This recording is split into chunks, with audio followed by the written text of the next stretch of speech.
Hi friends, welcome to my channel. तो आज जो हम लोग टॉपिक डिस्कस करने वाले हैं वो है ट्रांसक्रिप्शन। तो लेट्स स्टार्ट। तो ट्रांसक्रिप्शन समझने से पहले एक ये समझते हैं that is a central dogma. ठीक है, तो यहाँ पे आप देख रहे हो ट्रांसक्रिप्शन वर्ड आया, ट्रांसलेशन वर्ड आया, तो क्या होता है? तो ये एक प्रोसेस है प्रोटीन फॉर्मेशन का। ठीक है, तो आप देखोगे कि डीएनए में एक प्रॉपर्टी होता है कि वो अपने आप को रेप्लिकेट कर पाता है, सेम टाइप का अपना कॉपी बना पाता है, जिसको हम लोग रेप्लिकेशन बोलते हैं। डीएनए जब कन्वर्ट होता है आरएनए में, यानी कि डीएनए जब बनाता है एमआरएनए, उसी प्रोसेस को हम लोग ट्रांसक्रिप्शन बोलते हैं। और जब एमआरएनए बनाता है प्रोटीन, तो उसको हम लोग ट्रांसलेशन बोलते हैं। ठीक है, तो आप यहाँ पे देखोगे डीएनए और आरएनए में क्या कॉमन है कि इन लोग के बीच में आप देखोगे डीएनए में क्या होता है, क्या चीज़ का एक्सचेंज होता है, कैसे कॉपी होता है, तो वो होता है नाइट्रोजिनस बेसिस का। ठीक है, एमआरएनए में भी नाइट्रोजिनस बेसिस होता है, बट डिफरेंस क्या है? डिफरेंस दोनों में ये है कि जो पार्ट थाइमीन का होता है डीएनए में, वो आरएनए में हो जाता है यूरासिल। बस इतना ही डिफरेंस है, बट ये सेम है। मतलब एक तरह से अगर आप लैंग्वेज की भाषा में समझना चाहो तो डीएनए का, जैसे कि हमारा लैंग्वेज होता है, किसी का इंग्लिश होता है, किसी का हिंदी होता है, किसी का बंगाली होता है, लाइक दिस। तो अगर आप समझना चाहो तो डीएनए का लैंग्वेज अगर नाइट्रोजिनस बेस है, तो एमआरएनए का भी लैंग्वेज क्या है? नाइट्रोजिनस बेस है। ठीक है, लेकिन ट्रांसलेशन क्या होता है? ट्रांसलेशन वर्ड आप सुने होंगे, हम लोग बोलते हैं कि translate this into this language, होता है ना बहुत सारा। तो यहाँ पे क्या हो रहा है? यहाँ पे एक तरह से आप देखो तो लैंग्वेज का चेंज हो रहा है। कैसे? जैसे मान लो ये प्रोटीन है बहुत सारा, तो प्रोटीन में जनरली हम लोग अमाइनो एसिड्स यूज करते हैं। ठीक है, नाइट्रोजिनस बेस नहीं, तो ये अमाइनो एसिड से बना होता है। तो यहाँ पे नाइट्रोजिनस बेस था, यहाँ अमाइनो एसिड आ गया, तो मतलब चेंज हो गया। तो इसलिए हम लोग यहाँ पे वर्ड दिए ट्रांसलेशन, क्योंकि बहुत बार एग्जाम में क्या होता है, जब आप स्टार्टिंग में ट्रांसक्रिप्शन ट्रांसलेशन पढ़ो और वन वर्ड में आता है, तो स्टूडेंट कंफ्यूज हो जाते हैं कि ट्रांसक्रिप्शन था डीएनए टू एमआरएनए या ट्रांसलेशन था। तो आप ऐसे याद कर सकते हो कि प्रोटीन में अमाइनो एसिड होता है, इन दोनों में नाइट्रोजिनस बेस होता है। तो जिसमें समझो एक लैंग्वेज के तौर पर कि यहाँ पे कन्वर्ट हो रहा है, तो ऑफकोर्स ट्रांसलेशन जो होगा वो आरएनए टू प्रोटीन होगा, और जो ट्रांसक्रिप्शन होगा वो डीएनए टू एमआरएनए होगा। ठीक है, अब हम लोग देखते हैं ट्रांसक्रिप्शन। ठीक है, तो ट्रांसक्रिप्शन क्या होता है? तो ट्रांसक्रिप्शन होता है copying of genetic material from DNA to RNA. ठीक है, तो अगर आप देखोगे इसमें डीएनए में, जब डीएनए में क्या होता है, डीएनए का एक अपना रेप्लिकेशन प्रॉपर्टी है। तो डीएनए में जब रेप्लिकेशन हो रहा होता है तो उसके दोनों स्ट्रैंड का होता है। ठीक है, दोनों स्ट्रैंड रेप्लिकेट कर रहा होता है। बट यही प्रोसेस में जब डीएनए टू आरएनए बन रहा होता है, तो डीएनए का सिर्फ और सिर्फ एक स्ट्रैंड इन्वॉल्व रहता है। ठीक है, ओनली वन स्ट्रैंड इन्वॉल्व। ठीक है, सिर्फ वन स्ट्रैंड इन्वॉल्व रहता है। क्यों? अगर आप देखोगे ये स्ट्रैंड है डीएनए का। ठीक है, अगर यहाँ पे हमने नाइट्रोजिनस बेसिस कुछ लिखे हैं,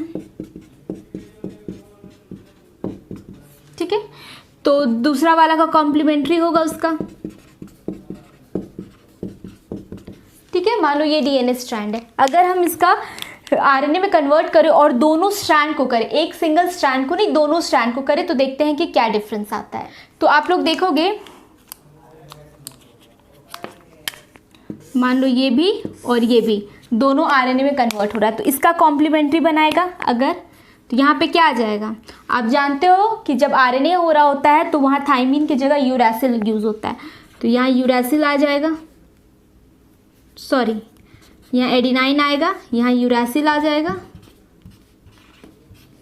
फिर यहाँ एडिनाइन आ जाएगा। ठीक है, यहाँ पे भी उसी तरह यूरासिल आ जाएगा, adenine, guanine, cytosine and adenine.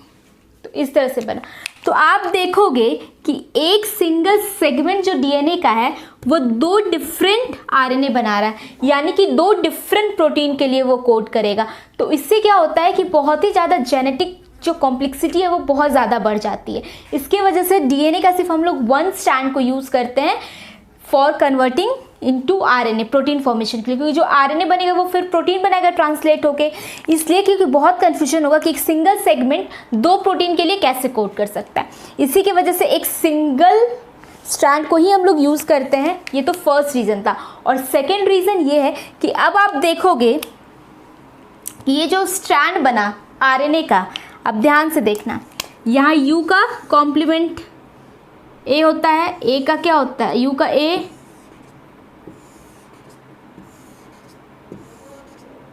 ठीक है। अगर इसको मैं यहाँ बनाऊँ तो ये क्या आ रहा है, यू यू ए जी जी सी ए, और यहाँ पे ए यू सी सी जी ए। तो आप देख रहे हो ये जो स्ट्रैंड बना आरएनए का, ये आपस में कॉम्प्लीमेंट्री स्ट्रैंड है। ये जो आरएनए का बना ये आपस में कॉम्प्लीमेंट्री स्ट्रैंड है। तो ये दोनों क्या करेंगे, डबल स्ट्रैंडेड आरएनए आपस में मिक्स होके, आपस में मर्ज होके डबल स्ट्रैंडेड आरएनए बना लेंगे। और जब डबल स्ट्रैंडेड आरएनए बना लेंगे तो डबल स्ट्रैंडेड आरएनए कभी भी प्रोटीन फॉर्मेशन में इन्वॉल्व नहीं होता है, तो प्रोटीन फॉर्मेशन यहाँ पे बंद हो जाएगा। और प्रोटीन हमारे बॉडी के लिए बहुत एसेंशियल है, हमारे लाइफ के लिए। तो इसलिए हमेशा single strand of DNA use होता है कोडिंग करने के लिए आरएनए में। अगर डबल स्ट्रैंडेड होगा तो पहला बात तो है कि वो एक सेगमेंट है वो 2 प्रोटीन के लिए कोड करने पड़ेगा, जिसकी वजह से कन्फ्यूजन हो जाएगा, बहुत ही ज़्यादा कॉम्प्लेक्स हो जाएगा जेनेटिक इन्फॉर्मेशन ट्रांसफॉर्म। और दूसरा कि जो डीएनए 2 स्ट्रैंड बनेंगे वो आपस में कॉम्प्लीमेंट्री होंगे, जिसकी वजह से डबल स्ट्रैंडेड आरएनए बन जाएगा, जिसके वजह से फिर उन लोग प्रोटीन सिंथेसिस में वो पार्ट नहीं करेंगे। तो ये था कि हम लोग क्यों सिंगल स्ट्रैंड यूज़ करते हैं, ठीक है। देखते हैं ट्रांसक्रिप्शन यूनिट। तो क्या होता है, जो सेगमेंट डीएनए का पार्ट कर रहा होता है ट्रांसक्रिप्शन में, उसी को हम लोग ट्रांसक्रिप्शन यूनिट बोलते हैं। तो उसमें आप देखोगे 3 पार्ट आता है। Number 1 is promoter, number 2 is structural gene and number 3 is terminator. तो हम लोग कैसे समझ सकते हैं, तो सबसे पहली बात, जो डीएनए से आरएनए को कन्वर्ट करने के लिए जो एंजाइम यूज़ होता है वो होता है डीएनए डिपेंडेंट आरएनए पॉलीमरेज, ठीक है। जबकि रेप्लिकेशन में डीएनए डिपेंडेंट डीएनए पॉलीमरेज होता है, यहाँ पे डीएनए डिपेंडेंट आरएनए पॉलीमरेज है, क्योंकि डीएनए से आरएनए में कन्वर्ट हो रहा है, ओके। तो आप देखोगे ये जो एंजाइम होता है ये हमेशा एक डायरेक्शन में होता है, ठीक है, वर्क करता है। यानी कि किस डायरेक्शन में वर्क करता है, 5' to 3' डायरेक्शन में। यानी कि जो हमारा आरएनए बन रहा होगा, वो जो प्रोसेस होगा वो किस डायरेक्शन में जाएगा, 5' to 3' डायरेक्शन में जाएगा। तो ये जो ट्रांसक्रिप्शन यूनिट होता है, डीएनए का जो 2 स्ट्रैंड होता है, दोनों स्ट्रैंड के नाम होते हैं। एक स्ट्रैंड जो है वो एक्ट करते हैं एज अ टेम्पलेट स्ट्रैंड। क्या एक्ट करते हैं एज अ टेम्पलेट स्ट्रैंड। और दूसरा जो स्ट्रैंड होता है वो एक्ट करता है एज अ कोडिंग स्ट्रैंड, ठीक है। वो कोई भी हो सकता है, कोई भी स्ट्रैंड कोडिंग हो सकता है, कोई भी स्ट्रैंड टेम्पलेट हो सकता है। उसके बेसिस पे हम लोग प्रोमोटर और टर्मिनेटर के बेसिस पे, जैसे कि मैं यहाँ पे बना देती हूँ एक, मान लो ग्रीन कलर से मैंने बनाया, this is promoter and this is terminator, ठीक है, मान लीजिए। तो आप देखोगे कि कोई भी स्टैंड हो सकता है टेम्पलेट और कोडिंग, क्योंकि यहाँ पे भी आप देखोगे ये 3' से 5' है, तो इधर जो बनेगा ऐसे बनेगा 5' to 3', ठीक है।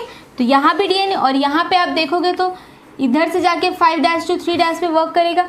तो कोई भी, दोनों में से कोई भी टेम्पलेट स्टैंड हो सकता है। तो हम लोग को कैसे पता चलेगा कौन सा टेम्पलेट स्टैंड है और कौन सा कोडिंग स्टैंड है, तो ठीक है, इसका पोजीशन अगर रिवर्स कर देंगे तो फिर टेम्पलेट स्टैंड और कोडिंग स्टैंड डिफरेंट हो जाएगा, ठीक है। अभी इस हिसाब से पिक्चर से यहाँ पे देखो आप, प्रमोटर लगा हुआ है, ठीक है, और यहाँ टर्मिनेटर लगा हुआ है। तो जहाँ प्रमोटर लगा हुआ, प्रमोटर का काम क्या होता है, वो बाइंड करता है सेगमेंट के उस पार्ट से ट्रांसक्रिप्शन यूनिट के, जहाँ से वो ट्रांसक्रिप्शन स्टार्ट होता है। ठीक है, तो ये जो प्रमोटर अगर लगा है मतलब कि ट्रांसक्रिप्शन यहाँ से स्टार्ट होगा, तो ये वाला जो स्ट्रैंड है वो वर्क करेगा एज अ टेम्पलेट स्ट्रैंड। क्या वर्क करेगा? एज अ टेम्पलेट स्ट्रैंड, क्योंकि यहाँ पे आप देखोगे टर्मिनेटर से तो कोई स्टार्ट ही नहीं हो सकता ना कोई रिएक्शन, यहाँ पे तो टर्मिनेटर है, तो ये वाला स्टैंड नहीं एक्ट करेगा एज अ टेम्पलेट स्टैंड, तो ये क्या बन जाएगा? ये हो जाएगा कोडिंग स्टैंड। क्या हो जाएगा? Coding stand. वही अगर, ठीक है, तो इस तरह से कोडिंग स्टैंड का मतलब ये नहीं होता है कि जो कोडिंग में पार्ट कर रहा हो, जिसको कोड किया जा रहा हो, ये एक रेफरेंस स्टैंड आप बोल सकते हो। इसके बेसिस पे हम लोग डिसाइड करते हैं कि कौन सा टेम्पलेट है, कौन सा मतलब प्रोमोटर है, कौन सा टर्मिनेटर है, कोडिंग स्टैंड के बेसिस पे। ठीक है, अगर यही आप देखो, अगर हम इसको रिवर्स कर देते हैं, ठीक है, यहाँ पे अगर हम टर्मिनेटर लगा देते, ठीक है, और यहाँ पे अगर हम लोग प्रमोटर लगा देते हैं,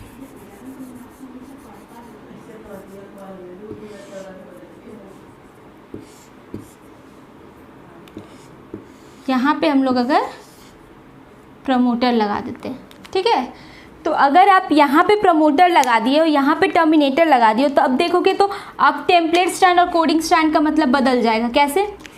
अब यहाँ पे प्रमोटर है तो वो इस वे में डायरेक्शन जाएगा, क्योंकि रिएक्शन जाएगा, क्योंकि वो 5' to 3' के डायरेक्शन में वो DNA dependent RNA polymerase work करता है। यहाँ प्रोमोटर है तो ये वाला एक्ट करेगा अब टेम्पलेट स्टैंड की तरह, और जो सेकेंड बचा यहाँ पे अगर आ गया है टर्मिनेटर, तो ये एक्ट करेगा एज अ कोडिंग स्टैंड। ठीक है, तो कभी कभी क्वेश्चंस नीट में अगर आता है आपका, तो ऐसा देता है ये डायग्राम बना के और पूछ देता है कौन सा जो है प्रोमोटर टर्मिनेटर, अगर दे देगा रिएक्शन इधर से स्टार्ट हो रहा है, ये आरएनए ऐसे बन रहा है, तो उस बेसिस पे आपसे पूछ सकता है। तो ये था, तो ये हम लोग को डिसाइड करता है कि कैसे टर्मिनेटर और प्रोमोटर। और तो अब देखेंगे हम लोग सेकेंड, टर्मिनेटर आपने देख लिया, प्रोमोटर आपने देख लिया, अब हम लोग देखेंगे दैट इज स्ट्रक्चरल जीन किसको बोलते हैं। तो ये पूरा ट्रांसक्रिप्शन यूनिट है, तो ये प्रोमोटर से लेके टर्मिनेटर के बीच में जो जीन्स रहेगा, जो पार्ट कर रहा है ट्रांसक्रिप्शनल में, उसको हम लोग बोलते हैं एज अ स्ट्रक्चरल जीन। ठीक है, जीन मैंने बताया कि स्ट्रक्चरल जीन किस पार्ट को बोलते हैं। तो स्ट्रक्चरल जीन जो है वो generally 2 part types, monocistronic and polycistronic. Polycistronic आपका होता है जनरली प्रोकैरियोट्स में, तो आप याद कर सकते हो पी से पॉली, पी से प्रोकैरियोट्स। ठीक है, तो ये प्रोकैरियोट्स में होता है और ये यूकैरियोट्स में होता है। तो पॉलीसिस्ट्रॉनिक जनरली वो होता है जो आपका मोर देन 1 पॉलीपेप्टाइड और प्रोटीन बनाता है। बट जो मोनोसिस्ट्रॉनिक होता है वो ओनली 1 टाइप ऑफ प्रोटीन बनाता है या फिर पॉलीपेप्टाइड। ठीक है, तो ये था मोनोसिस्ट्रॉनिक और पॉलीसिस्ट्रॉनिक। मोनोसिस्ट्रॉनिक यूकैरियोट्स में होता है, पॉलीसिस्ट्रॉनिक प्रोकैरियोट्स में होता है। बट अब एक और चीज़ है, जो मोनोसिस्ट्रॉनिक होता है उसमें जो हम लोग को स्ट्रैंड मिलते हैं, उसके जो फाइनल आरएनए स्ट्रैंड मिलते हैं, जो आरएनए स्ट्रैंड मिलते हैं, उसमें वो कंप्लीट आरएनए जो होता है वो पूरा स्ट्रैंड मैच्योर नहीं होता है, जबकि वो डिवाइडेड होता है। लाइक ये स्ट्रैंड है, तो ये जो आप देख रहे हो रेड वाला पार्ट,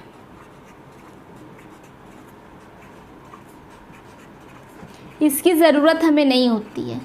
ठीक है, ये इमैच्योर और इंटरवेन पार्ट होता है जो कि ट्रांसलेशन में पार्ट नहीं करता है। ठीक है, और ये जो रेड वाला पार्ट है इसको हम लोग बोलते हैं इंट्रॉन्स। क्या बोलते हैं हम लोग? इंट्रॉन्स, जो कि इंटरवेन्ड है, जो पार्ट नहीं करेगा। और इसको हम लोग बोलते हैं ग्रीन वाले पार्ट को एक्सॉन्स। ठीक है, तो जब आप लोग पढ़ोगे ट्रांसक्रिप्शन इन यूकैरियोट्स, तो आप देखोगे कि वहाँ पे एक स्टेज आता है स्प्लाइसिंग, जहाँ पे हम लोग कि एक्सॉन को अलग कर लेते हैं इंट्रॉन से और आपस में जोड़ते हैं। तो आपस में एक्सॉन को जोड़ना ही स्प्लाइसिंग कहलाता है और इंट्रॉन को हम लोग रिमूव करते हैं क्योंकि उसका कोई ज़रूरत नहीं होता है। तो दिस इज़ इंटरवेंट। और ये जो मैच्योर पार्ट होता है सेगमेंट का, जो फाइनली आपका यूज होता है आप कह सकते हो, या आगे जो ये जब आपस में जुड़ते हैं सारे एक्सॉन्स, तो वो एक फुल्ली मैच्योर mRNA बनाते हैं जो कि टेक पार्ट करता है इन द प्रोटीन सिंथेसिस। तो ये था पूरा what about introduction of transcription. Next video में हम लोग देखेंगे ट्रांसक्रिप्शन इन प्रोकैरियोट्स। ठीक है, तो अगर आपको वीडियो पसंद आता है तो प्लीज़ लाइक कीजिए और सब्सक्राइब कीजिए मेरे चैनल को, बेल आइकन जरूर दबाइए ताकि आपको नेक्स्ट वीडियो की नोटिफिकेशन मिलती रहे। Thank you for watching the video.